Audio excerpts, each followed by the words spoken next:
Hello and welcome to the programme. I'm Teniola Shoboale. We begin with some updates from day 132 of Russia's invasion of Ukraine.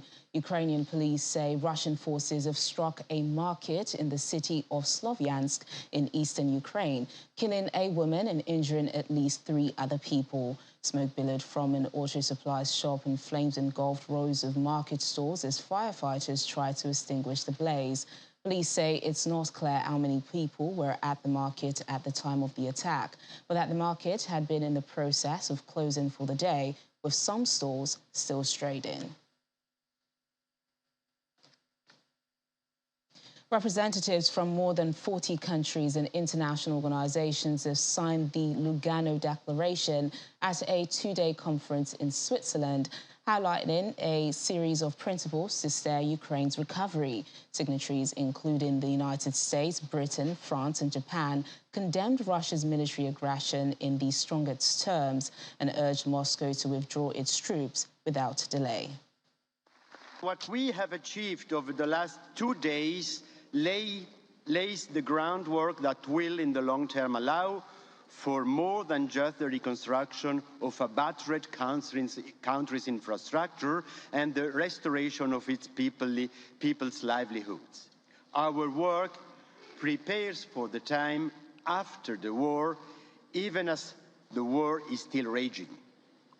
This should give the people in Ukraine hope and the certainty that they are not alone, because Ukraine's sustainable recovery requires revival, resilience and renewed institutions fit for the future.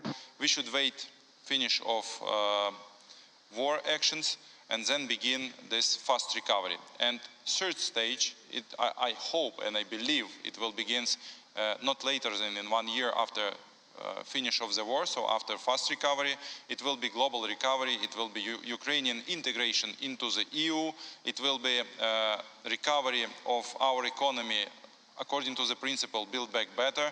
We will use this regional principle and absolutely use principle of European Union and civilized countries.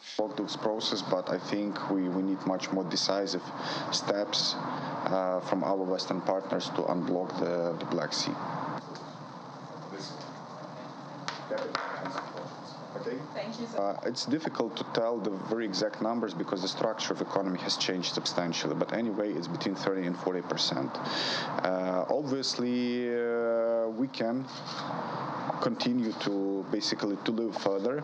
Obviously, the level of income for the people, the quality of life in Ukraine has substantially decreased, but the basic living can be ensured. But again, it's really critical to get this 5 billion per month, because otherwise, within a month or two, it will be really difficult to keep the whole system in balance.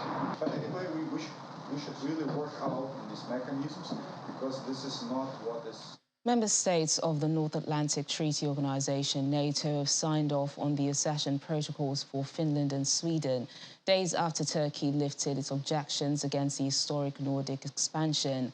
The move paves the way for what is expected to be a lengthy ratification process, which must be unanimous among the alliance's 13 members. The next step will be the approval of the 2 countries' memberships in the legislative institutions. Sweden and Finland, countries, they both had adopted a neutral stance towards Russia for most of their recent history, but they say the invasion of Ukraine propelled them to take a new direction. For Finland, for Sweden, for NATO, and for Euro-Atlantic security. President Putin tried to close NATO's door. We now demonstrate that NATO's door remains open. I commend all allies for moving so quickly in accepting Finland and Sweden's applications for membership. And I want to thank Turkey, Finland and Sweden for their constructive approach. The trilateral agreement they signed at the Madrid summit made today possible. I know all 3 parties are working hard on the implementation and robust follow-through, especially in the fight against terrorism. I really hope for a quick ratification process. And as you know, we made a memorandum of understanding between Finland, Sweden, and Turkey to address the concern of Turkey when it comes to security and terrorism. And we will honor that memorandum and follow up on that. And we will also have a joint mechanism. So I hope that the three countries, Sweden, Finland, and Turkey, could see that this is a good memorandum that leads to that the Turkish parliament also feel that they can ratify our agreement. And all the requests for extradition will go the normal way in our legislation, and it's finally the High Court who take the decisions. And this has happened during the last years, and it will continue to happen this year.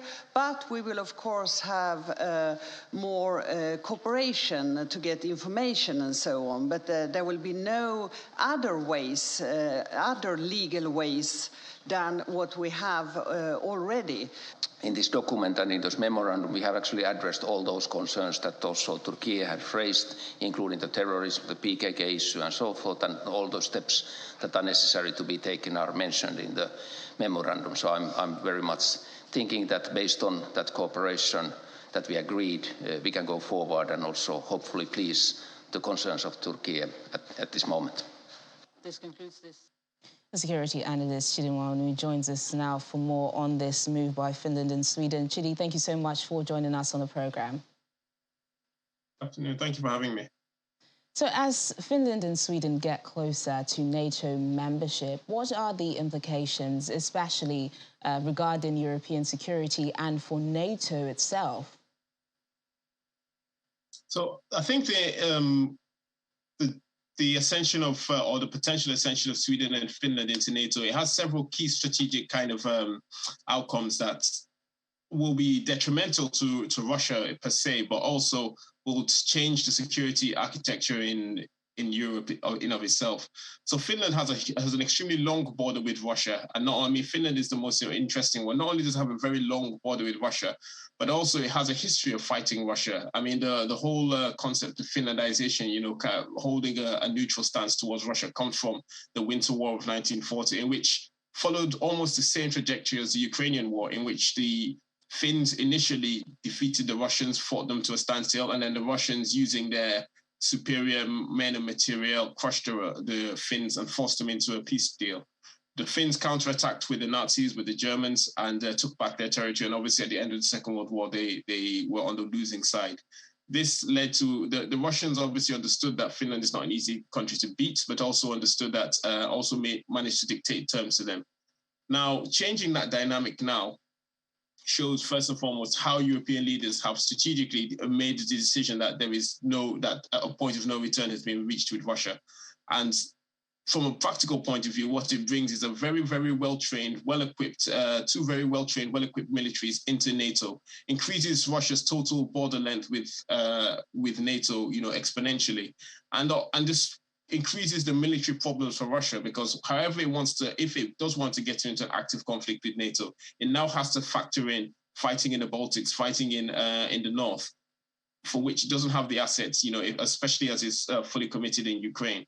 From a European perspective, what it does mean is that the European powers now have two very capable allies, you know, on board, two really good military-industrial complexes that are also able to bring a lot of, you know, technology and a lot of skills. You know, we've seen the British-Swedish NLAW being used extensively in Ukraine. So it gives them a lot more options. Anthony, how do you expect Moscow to react to this as they move closer? Well, Moscow's reaction has been predictable, you know, between threats and, you know, pretending that they don't care. It's, you know, the same kind of reaction that you'd expect ostensibly. The important thing here is that whilst the Russian Federation will definitely be anti this move, they don't have that many options. They do not have, if they do want an overt military kind of a response, they don't have those resources. Everything that they have is tied up in Ukraine, and whatever they're not using in Ukraine has to be held in reserve in case the war escalates, and also to replace their losses. If they want to try, you know, the normal active measures, you know, cyber attacks, you know, sabotage, all of that kind of stuff, it's been done before. As we could see from Ukraine, they tried to use that as part of their offensive in February, and it didn't work. It didn't work because everybody knows this is now how Moscow fights. So everybody's ready for it. They're ready for the cyber attacks. They're ready for the sabotage, for the social media campaigns, for the propaganda. So there aren't that many options, but that so saying, it doesn't mean that Moscow would not try something. They will try economic warfare as they've been fighting with Europe, limiting gas supplies. That's already started. And there will also be a few cyber attacks. But right now, they don't have that many options. So it's just about rattling the cage and making people aware that, yes, we're still here and we still have, we're still able to do something if we wanted to. And speaking of Ukraine and NATO, some analysts and even leaders like South Africa's president have blamed NATO's expansion for the war in Ukraine. Did NATO provoke Russia? What do you think? So my opinion, no. That's to me, that's unambiguous.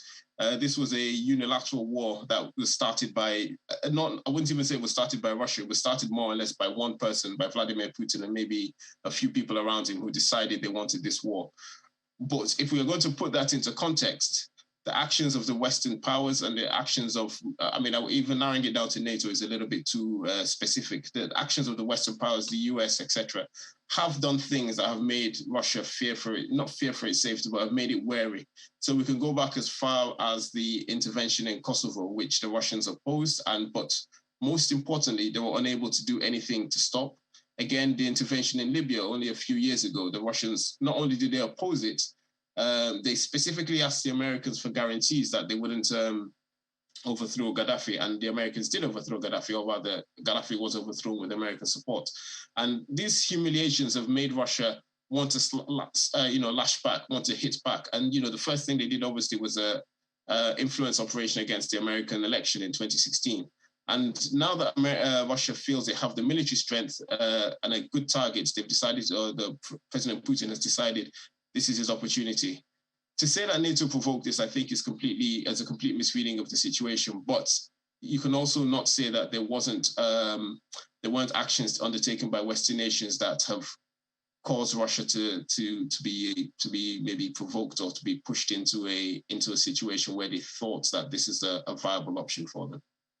Well, Chidi, looking at NATO's role, we know it played a critical role in stabilising Europe after World War II, preventing great power conflict and overcoming Cold War divisions after 1989. But 3 decades after the Cold War, has it outlived its relevance?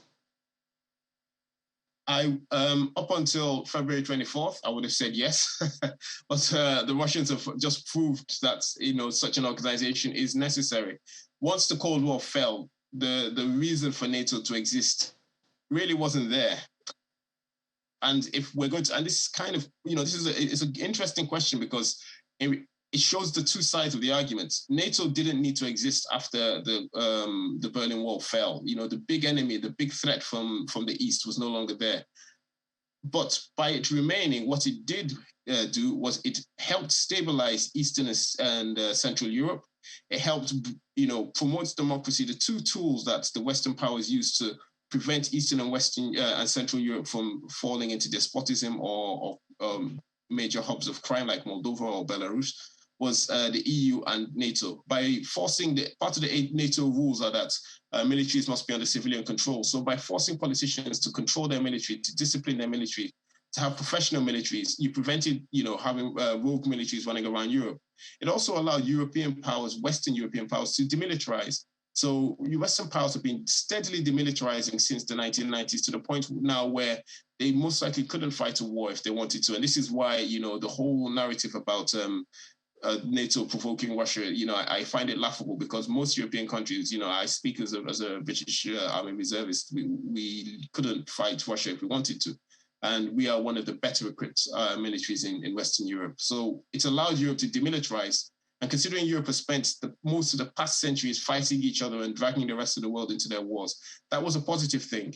Unfortunately, now we're in a world where Europe has to remilitarize. And a remilitarized Europe, particularly a remilitarized Germany, is not a good thing. So hopefully we can find a way where this war is resolved without Europe going back to it having multiple strong militaries facing off against each other. But that is one of the unintended consequences of this conflict. All right, then, and just before I let you go, the invasion has been going on for over 4 months now. What's your assessment, and how long more can this go on for? Okay, so to the latter question, I don't know. I think it's a war. It will go on for as long as until, to be brutally honest, until the old men at the top are tired of young men dying. As to the state of the war, the Russians are very, very clearly and have been clearly winning for quite a while. After the loss of the Battle of Kyiv, they really very quickly reset their forces, brought them back in and fought the war that they could fight, which was the a very slow attritional war using lots of firepower, trying to isolate the enemy and then destroy them with just pure firepower rather than any type of fancy maneuvers. You can see the few times that they did try, what we would call fancy maneuvers, combined arms operations, river crossings and all that kind of stuff. They got smashed. What they have done is just steadily use artillery to destroy the Ukrainians, force them to withdraw, and then follow up with their tanks, and then follow up with their infantry. And that has worked for them. However, that's been very costly to both sides, to both the Ukrainians and the Russians. And how long the Russians can sustain this, we've got to remember that Russia has not mobilized its forces. And whilst everyone talks about Russia having this huge army, it's not a huge, well-trained and well-equipped army. It's just a big army. And to bring them up to the skill level that you need to fight this kind of war will take a long time. So Russia has used a lot of manpower to get what it's got now, used a lot of resources. And how long it can sustain that is debatable. The Ukrainians, on the other hand, still have a lot of manpower, but they've lost a lot of their country, a lot of equipment, and their men are quite tired. Their economy is destroyed.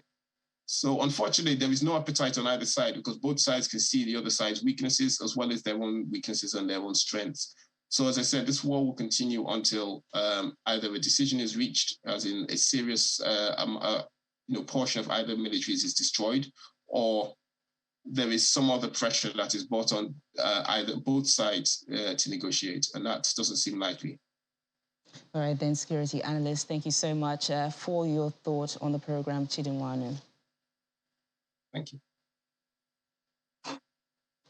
Now, a new set of economic measures aimed at supporting the Russian military has passed the first vote in the State Duma, Russia's lower house of parliament. There are still several rounds of parliamentary procedure to go, but if the measures are adopted, legal entities in Russia will not be able to refuse contracts with the Russian armed forces. Although Russian officials continue to call the war in Ukraine a special military operation, the new measures would effectively mean the country is reshaping its industry in support of the ongoing invasion, placing the country on a war economy footing. In a statement, Deputy Prime Minister Yuri Borisov noted the enormous sanction pressure from the West. Economic measures will still need to undergo second and third readings at the State Duma, reviewed by the upper house of parliament and be signed by President Vladimir Putin to become law.